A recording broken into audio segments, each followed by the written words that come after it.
Thank you very much for the invitation, and I'm glad to be here and discuss these issues. And when Flemming Besenbacher and me talked about it the first time last summer, we both agreed that this is something really of great concern to any foundation, particularly, of course, to research foundations with respect to combining ethical considerations and strategic positioning exercises in such a way that you have a kind of forward-looking approach.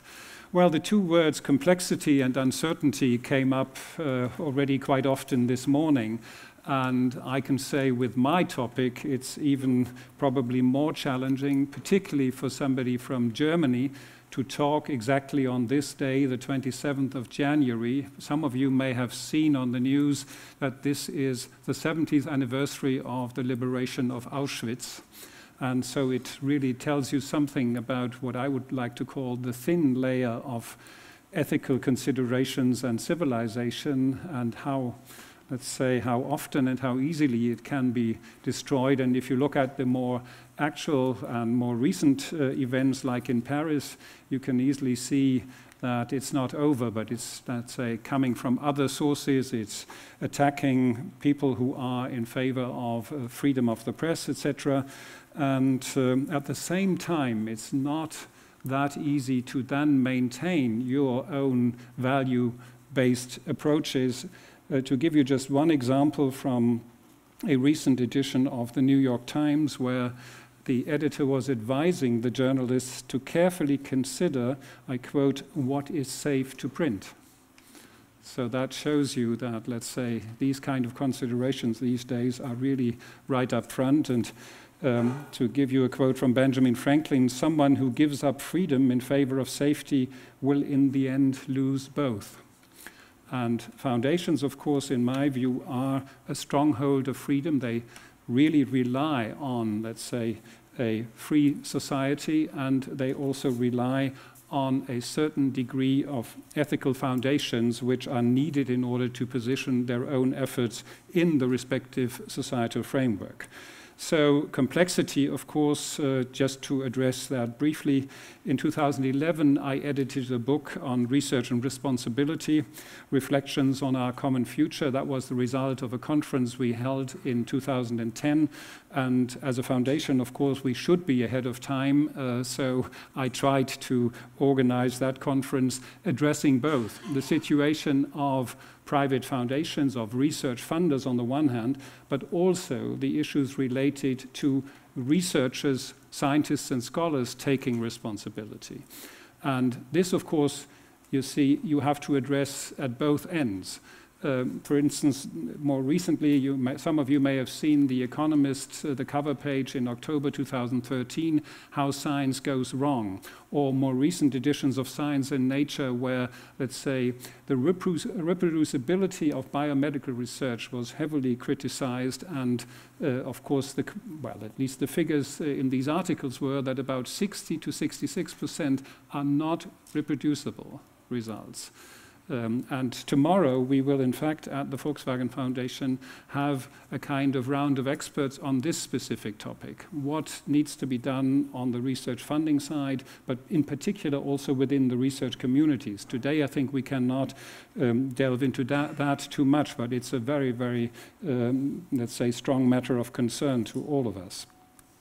So what I will try to do is in 3 steps, starting out with, let's say, a kind of random walk through philosophy and ethical thinking throughout the ages, then to come to the necessary framework for a foundation, the legal as well as the ethical framework, and finally then how we can address, let's say, the challenges we are confronted with respect to our own funding activities.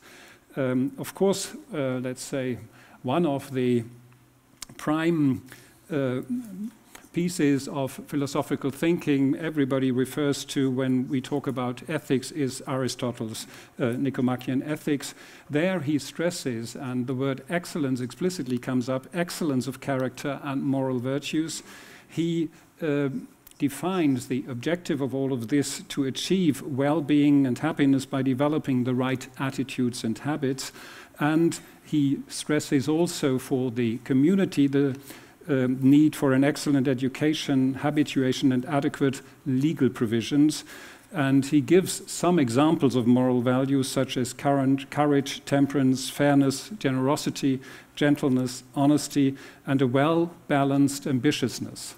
And of course, being a philosopher, he very strongly stresses the need to contemplate about what we are doing, how we are doing it, and about self-sufficiency. According to Aristotle, the activity of our intelligence is thought to be of the greatest value, and he very strongly emphasizes that it's best and most pleasant for man inasmuch as intelligence above all else is man. Consequently, this kind of life is the happiest. But he at the same time stresses that this is not a one-off event, but that it's, let's say, moreover, something that takes a complete lifetime, or as he puts it, for one swallow does not make a spring. And if we then look at this lifelong attitude and lifelong learning, I just will briefly refer to Confucius, who once said, "At 15, I set my heart on learning. At 30, I was firmly established. At 40, I had no more doubts. At 50, I knew the will of heaven. At 60, I was ready to listen to it. At 70, I could follow my heart's desire without transgressing what was right." We may not all agree with this, but I'm sure it tells us something about the ironic developments. But when we talk about ethical frameworks, about moral aspirations, we cannot help but also acknowledge that, of course, in our societies, this kind of ideal human being is rarely found. And if you look at, for instance, Thomas Hobbes, and I will refer to some others in a minute, he clearly says there are two kinds of fears which are let's say, usually steering the behavior of others. The one is the power of spirits invisible, that is the religious part of it. The other is the power of those men they shall therein offend. And of these two, though the former be the greater power, yet the fear of the latter is commonly the greater fear. So he clearly stresses, let's say, this exercise of power in a very sobering way for all of us, I take it. Niccolo Machiavelli, even talking about injuries and benefits, clearly says injuries as a ruler should be done altogether so that being less tasted. They will give less offense, but benefits, and that of course may apply to foundations as well, benefits should be granted little by little so that they can be better enjoyed. And of course, when we make a leap to the 19th century, we can clearly see that, of course, then class differences were stressed quite prominently by Karl Marx and Friedrich Engels in their Communist Manifesto, where they clearly say the history of all hitherto existing society is the history of class struggles. And I don't have to go into detail, but it's clear that, let's say, this kind of confrontation is something to pay attention to when you talk about a society as a whole. It's not a unity, and that is also, by the way, stressed by Martin Luther King in his letter from Birmingham City, where he addresses his fellow priests and says, "History is the long and tragic story of the fact that privileged groups seldom give up their privileges voluntarily. Individuals may see the moral light and voluntarily give up their unjust posture, but as Reinhold Niebuhr, a German theologian, by the way, has reminded us, groups are more immoral than individuals. We know through painful experience that freedom is never voluntarily given by the oppressor. It must be demanded by the oppressed." So this kind of civil movement and, let's say, civil society effort to really get things done is, I think, quite important. And as we all experience, particularly in the foundation world, and it was already addressed in the previous speeches, one essential thing is that we all, almost every day, have to make choices.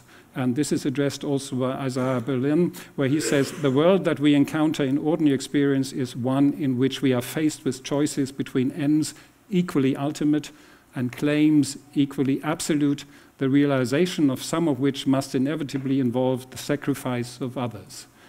And I think this is something I can tell from my own experience. If you are not prepared to take also hard decisions, you should not become CEO of a private foundation. That's pretty clear. But of course, for all private foundations, what is necessary is, given the framework, which of course differs a great deal between countries. I think the kind of corporate foundations you have here in Denmark are a unique feature compared to the German corporate foundations and even different from those in other countries. So the legal framework conditions and the voluntary commitments are the ones we must look at when we talk about what can a foundation achieve. To give you just one example with respect to investments, in the US you have this 5% payout rule, so as an investor you must see to it that you earn at least 7 to 8%. If you don't make 7 to 8%, you are shrinking, or your endowment is shrinking and your opportunities are shrinking. In Germany and in other European countries it works the other way around. We do not provide incentives to invest as efficiently and effectively as possible, but we have a more government-controlled system whereby whatever we earn, we can spend for our activities as long as we like, but we are only entitled to put to our endowment 1/3 of our annual income, and it usually can only be done within 1 or 2 years. So it's a very different legal framework, which also then impacts on the strategy for our investments, of course. In Germany, to give you just this example, there are, of course, various, on the one hand, civil code kind of legal frameworks, but also tax privileges and tax regulations. And apart from this overall federal setting, each state then has its own legal framework. So wherever you are located, it depends then again on the requirements expressed in the respective legal framework. And more, of course, these days also there are certain reporting and auditing requirements laid out in these legal frameworks. But of course, as far as foundations are concerned, and you can almost say, as a consequence of this move towards corporate governance indices, which happened in most European countries in the 1990s, foundations also picked it up. But it took quite some time, and I was quite heavily involved in these kind of debates in the early 2000s. Most foundations were extremely reluctant to take on this kind of exercise of defining what is called in German Grundsätze guter Stiftungspraxis, or codes of good practice at the European level.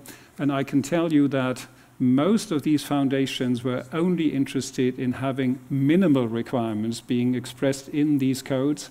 And then it was only our initiative from the Volkswagen Foundation to say, okay, it may be for small foundations that you don't have all the requirements we, for instance, want to see as part of our own moral and ethical framework. But then we initiated with 10 larger foundations. They all have, let's say, between 50 and 100 people of staff, which is, of course, a very different ballgame from a small foundation, which usually in Germany has at best 1 or 2 professional staff. Some even rely in almost every respect on voluntary work. So for them, of course, it would be a nuisance to have all the requirements with respect to reporting, with respect to auditing, etc., being imposed on them. Then you may even end up with the costs that are involved, even eating up all your opportunities to fund something. But it's a very important effort, I think, to really make the sector more transparent and make the individual foundation also more open to be accessed by stakeholders in the various communities. And more recently, within the German Association of Foundations, we've been introducing several so-called seals of approval, or the German term is Gütesiegel. So those who adhere to certain principles, like for instance, the new community foundation movement in Germany has such a Gütesiegel in order to indicate this foundation has a sound financial management. It has an open interaction with the public, etc. 4 or 5 essential requirements are fulfilled by all of them, and that of course helps. But what we can also observe is that the skepticism, as you can see here by Groucho Marx, well, these are my principles, if you don't like them, I have others. Or in particular, Oscar Wilde, I like persons better than principles, and I like persons with no principles better than anything in the world. So there's also, again, this attitude. But there is also, on the side of governments, a tendency, and you can see that in the corporate governance index world as well as in the foundation world, that they now pick up those voluntary statements and turn them into legal frameworks. And I think that is, to me, and as Adrian Cadbury puts it, guidelines have turned into commandments. This goes against the whole approach of the code and blurs its essentially non-prescriptive nature. So I think it's essential that we keep that in mind when we talk about, let's say, setting up our own framework. And of course, openness and transparency is essential in our digital age. And beyond legally binding requirements, foundations increasingly need to consider a regular and reliable interaction with the public as an essential element of enhancing visibility and trust building. In that respect, of course, it's no longer sufficient to just provide information on the results achieved. More and more, for instance, the researchers that apply to us want to know what is going on at what stage. So we have to have, apart from communicating the results and the, let's say, the impact of our activities, also the processes. What is being done at what stage and how is it actually being operated? And nowadays, of course, it's also not a huge problem to have on your homepage all the relevant information. Where are these applications currently standing? When can we expect a decision, etc.? So that, let's say, in this respect, we have opened up much more than, let's say, we did some 10 to 15 years ago. But, and that came up during a debate where Brand and me were participating in Berlin on the occasion of the 50th anniversary of the Bosch Foundation, there is by now also something like the transparency paradox. So the more open you become, the more afraid you are of communicating weaknesses, difficulties, mistakes made, because you'd like to shy away from this kind of what some people call shitstorm on the internet, etc. So there are lots of things to be paid attention to. On the other hand, with respect to setting up, and I will come back to that in a minute, setting up new funding activities, programs, etc., more and more you can observe that it's no longer just a matter of inviting a few experts, talking behind closed doors with them about what you want to do, and I've just been involved in that with respect to the European Commission. I'm chairing currently an expert group on nature-based solutions. E-consultation is the new catchword of the day. Whether foundations can actually cope with that is another matter. We have not yet experimented with it, but I'm sure it's coming, and it will be interesting to see how we can cope with that. Well, the third thing is, of course, setting priorities and making choices in research funding. As already indicated, I think that's where the ethical and strategic considerations have to come together in order to provide, let's say, a sound framework for our activities. Volker Thien already addressed complementarity versus supplementary or substituting activities. Of course, every foundation would like to complement the government's activities.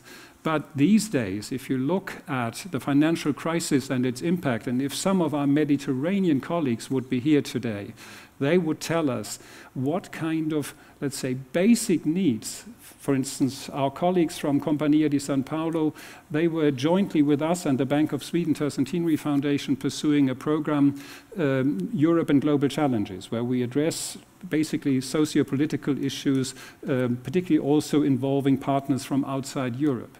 But they had to withdraw because their board, consisting mainly of local politicians and others, clearly said, we now have so many basic needs in Torino to be covered that for the time being, at least, is the end of that. And of course, you see, once you have entered into this kind of activity, it's very, very difficult to get out of it again and to really make clear that your foundation should cover something else than, let's say, public matters of public concern. And of course, in this multipolar world, you see, the most challenging thing is that things we have been used to consider as local activities now have at least, let's say, a global horizon and need to be dealt with, as David Held in Global Challenges and Effectiveness addressed it. If we link to the advances in science across many fields, often now instantly diffused through global communication networks, it is clear that the global arena has become both an extraordinary potential space for human development as well as for disruption and destruction by individuals, groups, or states. And that is, of course, one of the things where it's very, very difficult for us to really find the right kind of strategic approach to make a mark on these developments. But I will give you one or two examples later. Of course, in all of this, a foundation, and that was already made clear in the previous speeches, has to see it that it invests in its money for the common good. So we cannot engage in public-private partnerships where, for instance, a company then claims ownership of what has been achieved.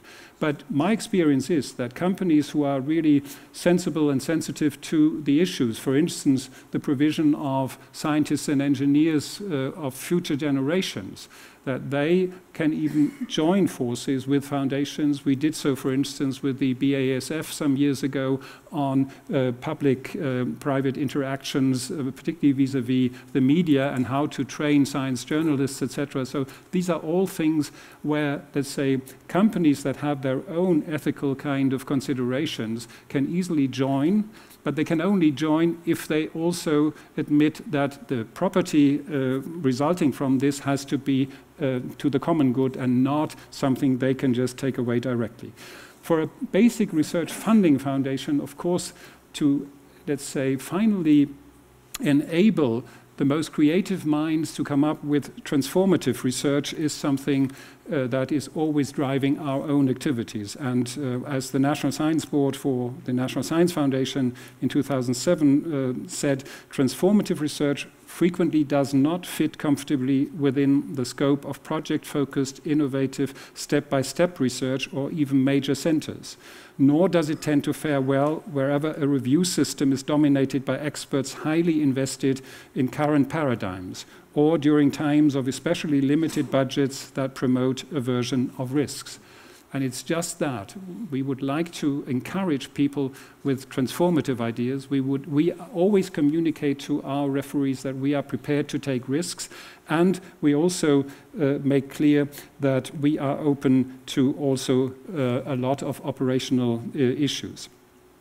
So the responsibility to make a difference is the one that finally drives, I think, not only our foundation, but many foundations. And as was already addressed by Volker Thehn, governance and institutional autonomy is, of course, crucial for that, but also the operational virtues. So you first of all have to make sure that there is the competence, the commitment, and the courage on the side of your own staff in order to then encourage creative minds to apply. You have to communicate that it's a fair process, that it's flexible, and that it's an open and also reliable process. And particularly that once you have made a decision, you are a reliable funder, which is also these days, when you look at many public agencies, not self-understood, but it's also a challenge. For a foundation, it's essential that you focus on those things where you can really make a difference, and that is usually small-scale activities.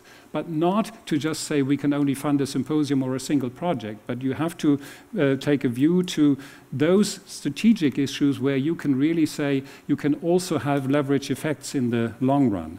And of course, you've got to have, as what was it, 78% showed, a strategy, and we have done so in 2012 for the 10 years to 2022 to develop what we call Perspectives 2022. And there will be a kind of midterm assessment next year to look at the overall progress made, but also to, of course, let's say, as a learning organization, to adapt to the respective issues at hand. And adapting the funding portfolio, of course, to future needs is an ongoing process. So you cannot say we have once and for all the Lichtenberg professorships, for instance, or as we've just done, changing the so-called Dilthey and Schumpeter fellowships to Freigeist fellowships. In all of these cases, of course, we have to look at what is the need of the respective research community to be addressed. And I already mentioned Europe and global challenges, where, of course, as well as for capacity building for sub-Saharan Africa, you have to take a long view. You cannot just say, let's have one call for proposals. You have to have, let's say, at least the stamina of a more or less long-term kind of development. And more recently, but perhaps we can talk about that later on during the discussion, we've been embarking on small grants under the headline Experiment, and the other one, Original Isn't It? or the German is Originalitätsverdacht, where we deliberately invite people to come up with crazy ideas, with ideas which are not accepted by the referees, and we hope to actually then have some people to not only come up with good ideas, but also show that there is, let's say, a new paradigm coming out of this. And for us, at every stage, of course, the crucial question is, how can we, if we want to stimulate new developments, how can we reliably do so, particularly also with respect to the prospects for young researchers, and make sure that for them there is a long-term opportunity to actually then make a career based on this rather risk-taking inter- or transdisciplinary research. Of course, everyone would like to end up with this guy up front with the super results on Rizam, but as you can see in the middle, there's this poor guy with heroic failures and with hardly any results. And of course, it's difficult to distinguish between the two, but if you're not prepared to also occasionally fund people who have these heroic failures, you will also not get the super results. That's pretty clear to me.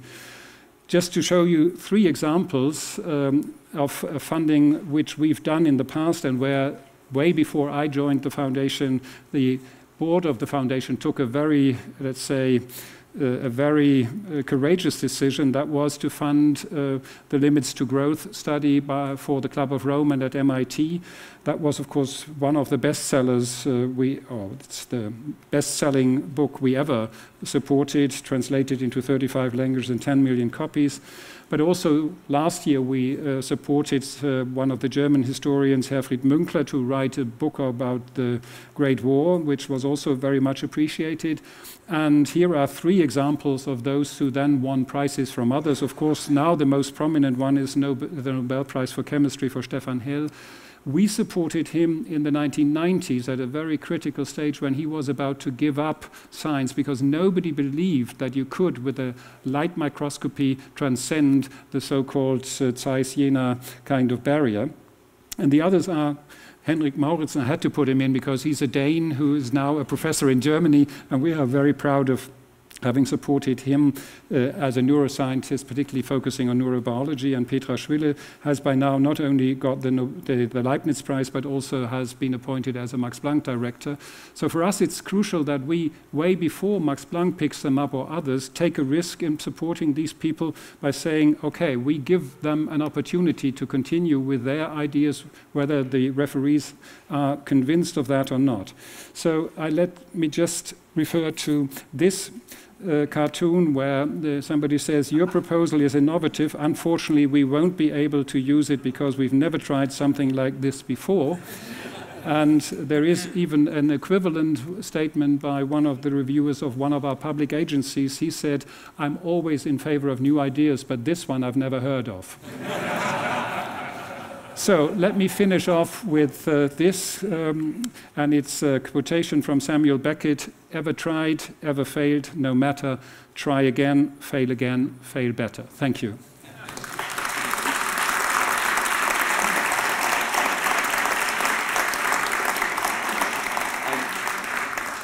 Let me turn mine on. Dr. Krull, I also have to mention, you managed to bring in this new German word, shitstorm. Right? Yeah. I don't know if everyone knows, but last year that word was actually put into the German dictionary. And does anyone know why? Because the German chancellor has said it so many times in public that they said it was an English word that should become Germanized. Yeah. So thank you for bringing it to the conference as well. Thank you. Any questions before we move on? Right here, this gentleman right here. Do you have a microphone? Right here.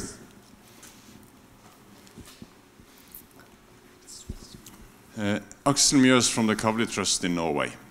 Do you see a conflict between improved corporate governance and transparency and openness of foundations and the ability to be creative and taking risk, as you ended your talk about?